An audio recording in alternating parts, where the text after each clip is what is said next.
ګرانو کتونکو السلام علیکم. زه محمد سلمان همدرد د حق غږ پښتو چینل خبري لنډیز کې ستاسو کوربه اوس تاسو پام را اړوم د مهمو خبرونو لنډیز ته. ارزګان کې مخابراتي شبکې تړلي خلک وایي پی سی او کې دقیقه 100 افغانۍ تمامیږي. ارزګان کې خلک وایي د مخابراتي شبکو تړل کېدل یې پر ورځنیو چارو منفي اغېز کړي.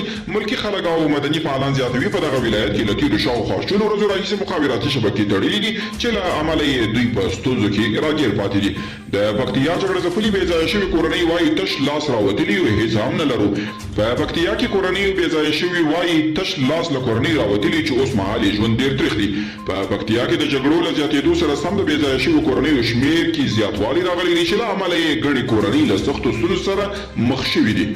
د امریکا د بهرنیو چارو وزارت وایي په افغانستان کې د سولې توافق او جامع اوربند دغه هیواد د ګاونډیو هیوادونو ملاتړ ته اړتیا لري او د افغانستان د بشري حقوقو خپلواک کمیسیون یو ځل بیا د جګړې له ښکېلو اړخونو غوښتي چې د بشرپالنې نړیوال اصولو او د جګړې قوانین مراعات کړي.